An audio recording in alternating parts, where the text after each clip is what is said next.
Adams, you're very welcome. Good morning, Anya. Thank you. Now, your party opposes what you call the other party's consensus for cuts, and you have a billboard campaign to that effect. But all of that depends on the fact that you say your economic policy, very different to the others, can actually fund the commitments, the pledges you're making against cuts. Yeah, and we don't just set this out on ideological grounds, although there's very, very strong political basis for what we're saying, which is all about protecting citizens and all about, in a real republic, that you have to look after the plain people, the ordinary people, and particularly those who are vulnerable.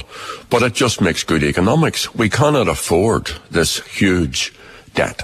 The figures of the other parties don't work out, don't add up. In March, which is just a few short weeks away, they are all pledged to give over 30.6 billion to the two bad banks, Irish Nationwide and Anglo-Irish. Now, that's just absolute madness. Sinn Féin wouldn't pay that. We absolutely believe in honouring and protecting our sovereign debt. So we would clean up the banking system.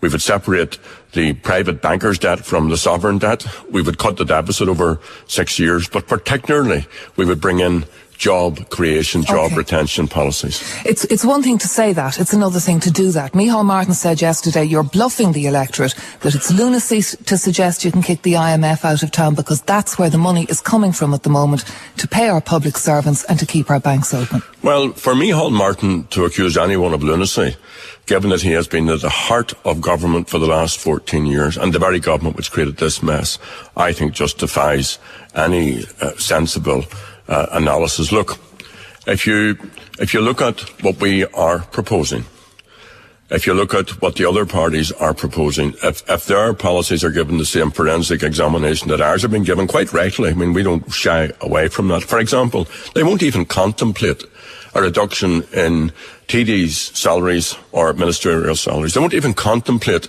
a wealth tax. They won't even contemplate an extra tax band for those earning over 100,000 individually. Now, let me make one point, and we've been trying to get this into the debate.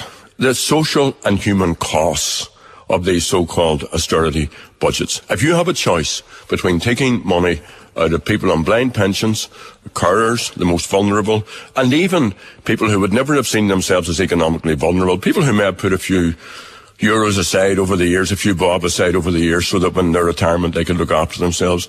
If you have a choice between taking the money of those people and taking the money out of those who can well afford it, what would you do in terms of looking after citizens? But as Colin McCarthy has pointed out, the government and indeed the other opposition parties, they're not short on compassion. What they're short on is cash.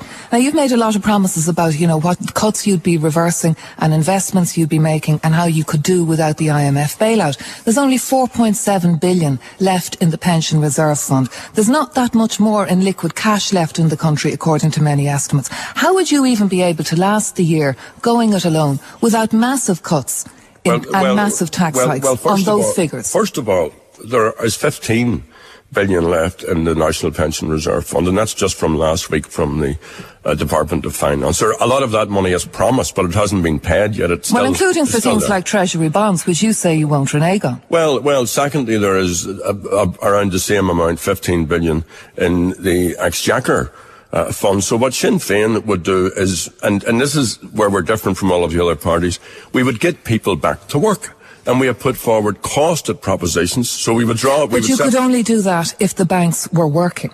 Well, and how are you going to say to the EU and the IMF, we're repudiating we're going to go it alone, when there's at least one view that there isn't enough money in the country to keep going, and where there is no example of anyone having defaulted and been back, as you say, on the bond markets within a year? Well, let me answer those 2 points, Anya, without interruption, please.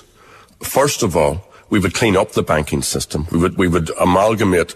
We would get rid of the bad banks. We would amalgamate the banks which are redeemable. AIB and Bank of Ireland. Yes. How much capital would you need to put in? It's estimated that there would require 10 billion. And where are you going to get that 10 billion is the question. But what we do, and now we're missing the 2 points that you asked me to answer a moment ago. I'll come back, yes. What we do is we clean up those banks, we protect depositors, we make them healthy, we make them fit for purpose, and then they go back onto the bond market as a healthy investment. Secondly, we and this is key, we get people back to work. But the ATMs in the bank can only work if there's enough capital in the bank to make sure the machines are working. Well, Where are you going to get that 10 billion? I've already said to you 2 or 3 times that there is 30 billion at the moment, and our position is supported by lots of independent economists and by others. Ollie Rehn, when he was in government, or when in Finland 20 years ago, and I don't like this term, but he burned the bondholders to prevent Finland going into recession. He's now the man who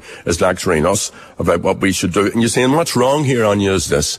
The government and the other parties will not stand up for Irish interests. They've all bought into this EU, IMF notion because that's where their politics lie. Well, as economist John McHale has pointed out, while we criticise the ECB and the EU, they're also giving a lot. And in terms of burning the bondholders, there's 34 billion, according to the central bank figures, held by Irish-based investors because a lot of foreign investors have moved out of our bonds. You could end up burning ourselves. We're also told that a lot of those so-called Irish investors are in fact convenience postal addresses. But for you don't know, investors. A lot of them are pension funds. The Irish portion of that bond debt has grown up. Then why can't we name the bondholders? Why the government? We couldn't get this information out of the government. We couldn't get it out of the finance department. But let's come back to this. And not knowing you're still prepared to take substantial risks with all of that. Well, look, we're going down the tubes. Unless we get people back to work, unless we get a cash flow, unless we get 500,000 people unemployed. I'm meeting this now on the doorsteps. I don't know if these other politicians are living in a bubble, but I'm meeting people in deep distress who don't know how to put a meal on the table next week, who are in negative equity.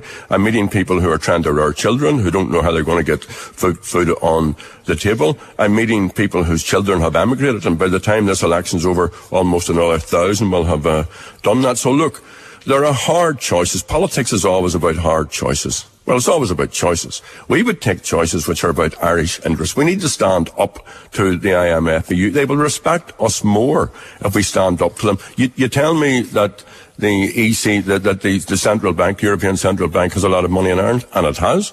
Well, that's its problem. If I owe the bank... It's our problem if that money goes out and there isn't enough money left in the banks to keep them open. Where's it going to go to? You say, just to clarify that, are you saying that the ECB would leave the Irish banks funded, would continue with 100 billion of emergency lending, even if we triggered a euro crisis by telling them we were going to default and they could stuff their bailout package? We are far better dealing with this on our terms, protecting our interest, acting in our common good, than a crisis coming down the line, which will just swamp everybody. And the only way forward, get people back to work, tidy up the banks and get working banks, and then clean up the wastage within our tax system. And I come back to what I said before. Politicians have to lead by example. One of the things that's out there, and it's very, very visible, it's both volatile, on one hand with anger, and on the other hand it's cynical, and that is these politicians are debating among themselves about their pensions and how much they're going to earn, while they're asking ordinary people, ordinary citizens, to tighten their belts. All of us need to be in this together. There's another question that hasn't gone away for you in this campaign, and that's the allegation made by your former Republican colleague Brendan Hughes that you were directly involved in the abduction and murder of Jean McConville, and that allegation has been pursued by her family.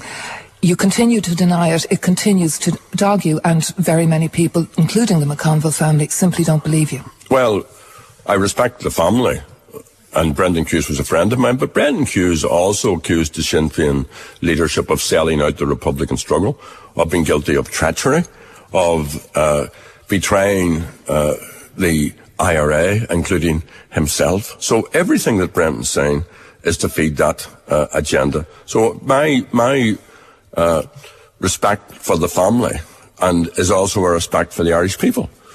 I'm putting myself forward for election. I'm standing on my record. I like to think that I played some part in bringing an end to all that was going on in the North. The McConvilles believe you're not being honest about your record in terms of your involvement in the Republican struggle, in the IRA in the North. Well, I have answered all of that. It isn't an issue, if I may say so, that is pressing down on the vast majority of people out there. People make their own minds up on all of that. I have denied, and I just end up like denying any involvement in that poor unfortunate woman's abduction and death. I regret it very much. I'm sorry that it happened, and I have done all that I can to try and bring a healing process for everybody involved. But let me come back to what I've said earlier on. People will make their own judgment on me. Those who are casting aspersions upon my integrity, upon my character, upon my record, well, the voters will make a judgment on that. You said in a recent interview you expect to see United Ireland in your lifetime when you were talking to The Guardian.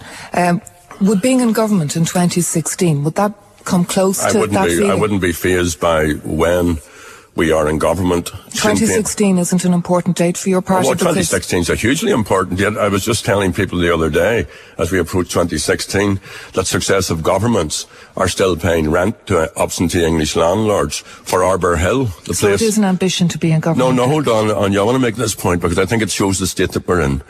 Oris and Realtas government buildings, we're paying rent to an absentee English landlord for that.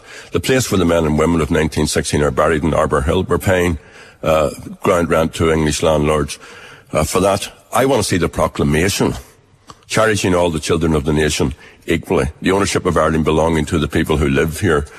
Citizenship, civil and religious liberties, a real republic. That's what Sinn Féin is about. We're about genuine republicanism. Okay, and you won't, by the way, be running for presidency of that republic in the autumn if elected? Never have given it one thought. But let me say this. So can you rule it out categorically? Absolutely. Last word, come out and vote. Let people come out and vote. Let people use their vote. Look what's happening in the Arab states. Come out and vote. Make a stand. Vote for Sinn Féin and put backbone into the political system here. Sinn Féin President Gerry Adams, thank you.